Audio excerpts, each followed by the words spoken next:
Bem, então agora a gente vai falar dos principais macroambientes. O primeiro deles é o ambiente demográfico, né, que eu vou tratar. O ambiente demográfico, ele monitora essa questão de número de pessoas, né? Às vezes as pessoas confundem com geográfico, mas se vocês se recordarem, demografia vem da geografia das populações, né? Então, a gente tem tido uma queda da natalidade, a gente tem a variação daquelas pirâmides, que normalmente eu falo no quadro, a questão até da previdência tem a ver com isso. No início nasciam muitas crianças, morriam muitas crianças. Se vocês observarem os avós de vocês, quantos filhos tiveram, os pais de vocês, quantos filhos têm, e vocês, quantos filhos terão, isso já mostra pra gente o quanto que as gerações mudam em termos de número, e de possibilidade, então, de consumo, embora que a gente sabe que o consumo, a massa de consumo, ela não se dá apenas pelo número de pessoas, mas, sobretudo, o número de pessoas e a renda. Então, se você vai para um país, vamos pensar no país do continente africano, um paupérrimo, né, que fica mais claro de ver. Então, eu posso ter muita gente, se eu não tenho renda, eu não tenho potencial de consumo. Então, essa é uma relação. Mas eu sabendo o número de pessoas, a renda média, tem muita criança, tem pouca criança, a gente vai ter uma série de interferências. É importante a gente estar observando as tendências que esse ambiente traz, né? Então, monitora a população em termos de idade, sexo, raça, ocupação, distribuição geográfica. Então, ali no centro-oeste, por exemplo, a gente teve uma migração muito grande, né? E à medida que a produção de grãos cresceu ali, então essa distribuição geográfica impactou muito na economia da região, o crescimento das cidades, a saída das pessoas da cidade também. Tudo isso representa uma força fundamental e poderosa no mercado, podendo refletir em oportunidades e ameaças com a população, a taxa de crescimento. Então, empresas que analisam cuidadosamente seus mercados podem encontrar grandes possibilidades aí de na área demográfica. Então, acompanhar o IBGE, acompanhar o censo. Se eu trabalho no estado de Pernambuco, tá atento como é que anda essa questão populacional aqui. Se eu trabalho no Nordeste, se eu trabalho no Brasil. Então, é possível prospectar mercado futuro a partir de dados demográficos disponíveis. Um exemplo, eu já comentei, deslocamento populacional para o centro-oeste. Tem um exemplo dos brinquedos na China. A China teve aquela questão do controle populacional, controle de natalidade, né, que foi suspensa agora.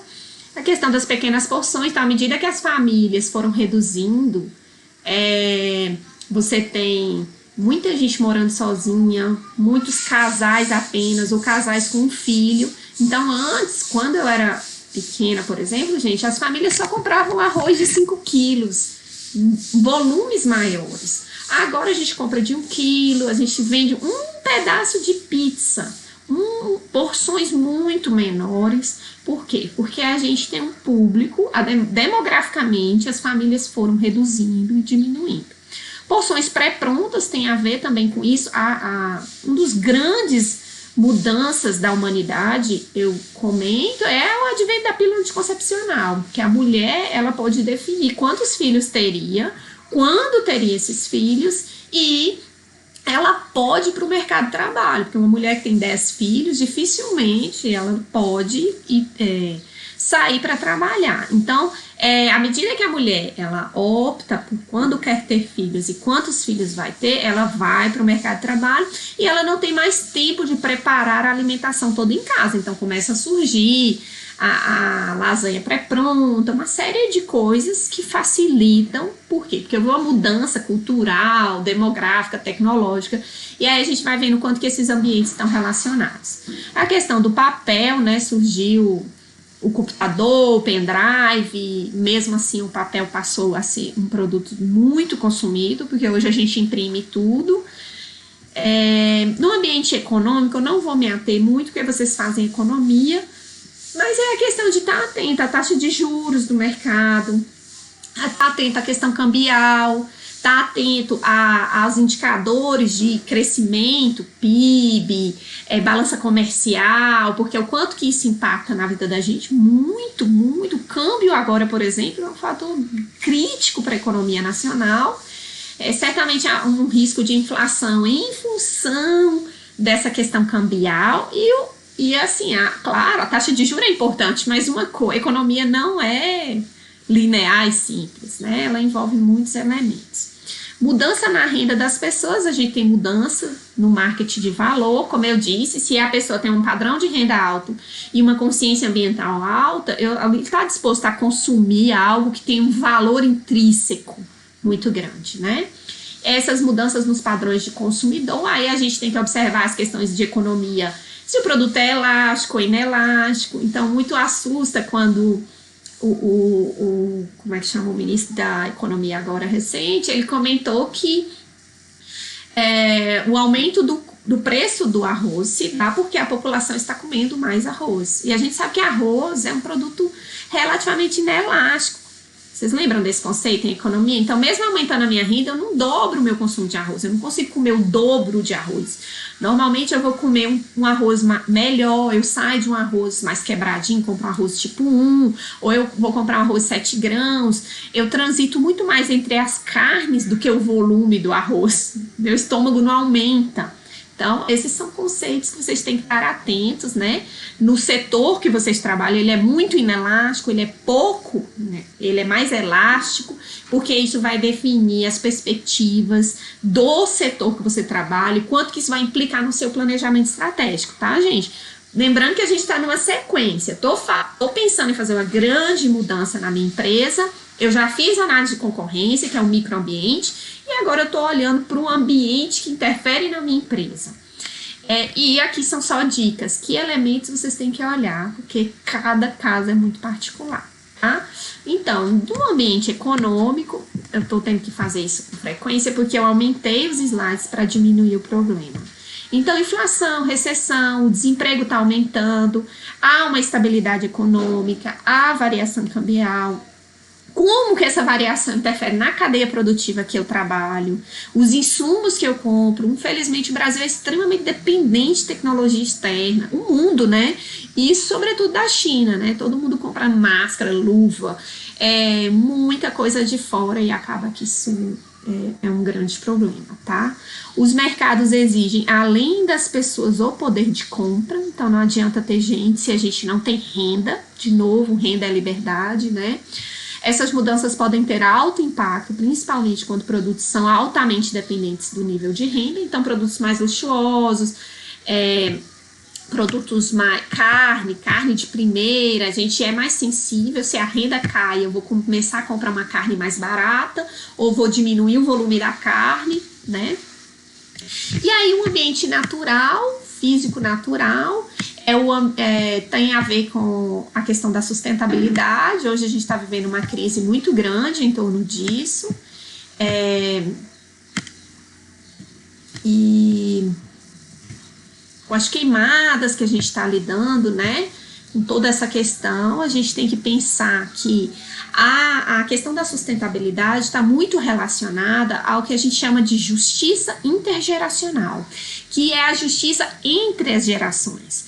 Porque a questão do meio ambiente, se a gente pensar no curto prazo, a gente não vê o que é essa mudança, o que é essa interferência, o que esse excesso de lixo, a poluição vão causar. Porque o meio ambiente é muito vasto. Mas quando a gente começa demasiadamente, como a gente tem feito, e quando a gente coloca isso num espectro de tempo maior, sobretudo pensando nas próximas gerações, porque isso envolve a gente. Então, meus filhos, meus netos, não adianta eu ter água potável. Eu vou garantir que eles tenham, determinar as espécies e tantas coisas, né, relacionadas a isso. Então, a sustentabilidade é a garantia de que as próximas gerações vão ter acesso a isso de maneira plena, não é colocando um investimento muito alto, muita tecnologia, tá? Então, a questão, observem, escassez de matéria-prima, água está cada dia mais caro, está cada dia mais difícil, aumento da poluição, isso é uma coisa muito, muito complexa que a gente vê. Eu vejo até nas fazendas, nas propriedades rurais, a gente tem lixo, muito lixo, espalhado nos pequenos córregos que a gente tem, no pasto, enfim. Então, isso é uma coisa muito severa que a gente tem que corrigir. Intervenção do governo, a gente vinha numa crescente, né? Porque o consumidor, principalmente o mercado europeu, é um mercado muito consciente ambientalmente. Então, ele consome se ele sabe que aquilo ali preservou, fez compensações. Então, a gente vinha num momento relativamente positivo. Tinha um cadastro ambiental rural, a gente tinha uma série de exigências legais que começavam a forçar a iniciativa privada a cuidar do meio ambiente. Porque um dos problemas relacionados a isso, gente, é o que a gente chama de externalidade negativa. Quando uma empresa externa para a sociedade o custo de cuidar do meio ambiente, então, por exemplo, eu gosto muito desse, que é próximo da gente, eu tenho uma lavanderia de jeans em Toritama.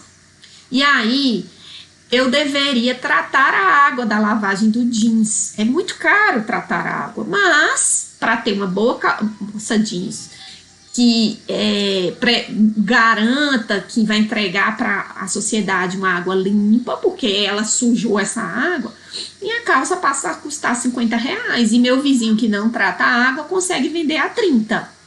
Esse vizinho que não trata a água, ele vende a 30, esses R$20 que cada consumidor vai deixar de pagar, são os R$20 necessários para limpar a água. Aí ele joga essa água no rio. Aí o rio fica todo azul, né, cor de jeans, mata os peixes. Então a sociedade acaba pagando e ninguém assume essa responsabilidade e no longo prazo isso é insustentável. Então a intervenção do governo, ela precisa coordenar as ações da iniciativa privada. Acho que eu já comentei, a empresa tem que ser um instrumento de paz. A empresa ela tem que conseguir produzir bens e serviços sem causar grandes impactos. Se houver impactos, ela tem que incutir no seu custo o que é necessário ser feito. Porque à medida que ela coloca o custo de tratamento dessa água na calça jeans, ela passa os custos reais, não é a mais, e ela garante que a sociedade não seja penalizada pela produção dela. Veja como isso funciona melhor. Qual é o desafio? Se eu tenho um Estado que não fiscaliza, eu tenho um estímulo ao erro. Porque se meu vizinho vende muito mais barato a mesma calça e o nosso consumidor muitas vezes está muito atento a preço, pouco atento ao valor intrínseco, ela vai ter uma concorrência meio que desleal. Eu faço tudo certo e eu ganho muito menos. Então, se o Estado vai lá e pune o que não está fazendo certo e exige que todos os agentes produtivos façam certo, todo mundo, o consumidor vai pagar um pouco a mais, mas não é que ele está pagando a mais, ele está pagando o que deve para consumir jeans, que é das indústrias têxteis mais poluidoras e que exige mais volume de água, eu tenho que pagar mais. Então, eu compro um outro produto. Ou eu tenho menos calça jeans, eu não preciso ter 30 calça jeans, eu posso ter 10, eu posso ter 5. Veja, eu posso fazer um rearranjo de consumo quando eu cumpro as regras ambientais, tá? Então, a intervenção do governo é fundamental, porque naturalmente as pessoas querem ganhar mais e são estimuladas a não cumprir as regras, sobretudo em regiões pobres, tá? Que o preço tem uma decisão de compra muito alta, tá? Nós estamos vendo uma catástrofe no Brasil agora, né? Uma negligência, a negação do problema ambiental, e isso vai gerar graves problemas econômicos, graves, porque embora nós temos um grupo negacionista no mundo em relação aos impactos ambientais, nós temos um grupo muito grande, consciente, que participa de discussões sérias e que toma decisões políticas de compras. E, inclusive, é muito provável que a Europa comece a cancelar compras do Brasil. Então, veja, o que é uma coisa que você pode não dar valor, você pessoalmente pode não dar valor, mas se você produz bens e serviços, você tem que entender o valor que a sociedade reconhece.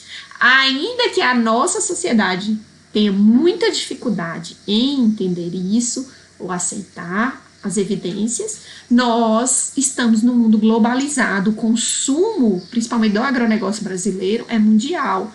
Então, outras percepções interferem, a gente vai ver muito nisso, em ambiente cultural. Então, empresas que têm estratégias ambientalmente sustentáveis, elas podem se beneficiar disso à medida que elas sinalizam, olha, minha empresa se preocupa com o meio ambiente, então é importante ter um selo, um marketing. O problema é que muita gente tem feito isso de maneira inadequada, né? Então, o selo é bom porque ele passa a confiança que é real.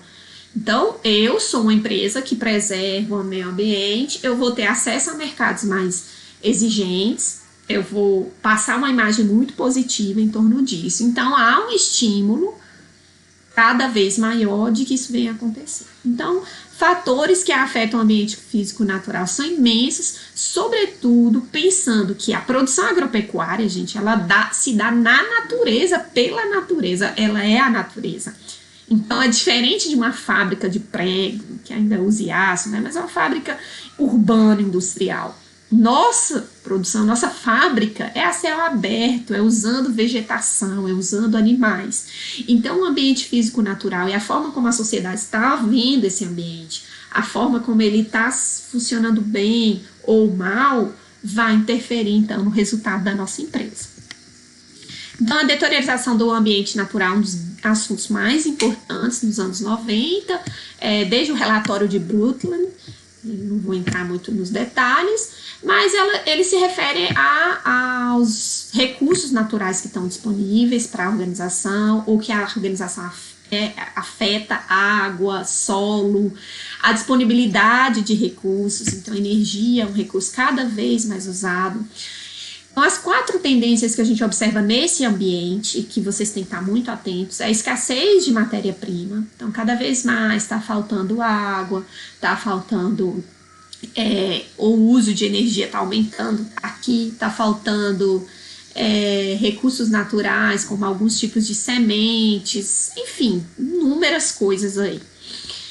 O custo de energia crescente, eu brinco para vocês pensarem sobre isso. Quem mora em casas antigas, quantas tomadas tem? A gente usava muito menos energia domesticamente, né? Agora a gente precisa de muitas tomadas para carregar esse monte de equipamentos que a gente usa. Então, imagina as indústrias, o consumo energético está aumentando exageradamente e a gente tem que aprender a administrar isso. Níveis crescentes de poluição, porque a gente, antigamente, se eu me alimentava muito com produto in natura, eu tinha resíduos orgânicos. Agora, cada vez mais, eu me alimento com alimentos processados, então eu tenho resíduos plástico, embalagem, em volume muito alto. E a gente tira o lixo da nossa casa, mas a gente não tira o lixo do planeta Terra. Então, a gestão desse resíduo é um grande desafio, porque a população passou a se alimentar muito desse produto processado e a gerir muito, a criar muito resíduo. Então, e a gente vê isso nas fazendas, uma poluição crescente. E aí a gente vê uma mudança, a gente deveria estar vendo, né? Uma mudança no papel do Estado. O Estado tem que regulamentar o uso dos recursos naturais. Infelizmente, nós não estamos num bom momento nesse aspecto. Há uma negação dos problemas que estão acontecendo e a população fica dividida por causa desse número muito perdido de informação desqualificada. Do ponto de vista de oportunidade mercadológica, sobretudo nos países mais desenvolvidos, ações de produção orgânica, Global Gap, esses são alguns selos, vários selos que são usados para sinalizar que esse produto foi feito preservando o meio ambiente, reduzindo o volume de defensivos agrícolas, enfim. Então eu vou passar um pouco, leite orgânico, algumas, eu vou parar aqui, algumas barreiras não tarifárias que a gente chama, que é quando isso é bem antigo, mas quando alguns países impõem alguma regra contra a importação, vamos pensar aqui do Brasil, que não é baseada em questões econômicas, mas é baseada em questões fitossanitárias.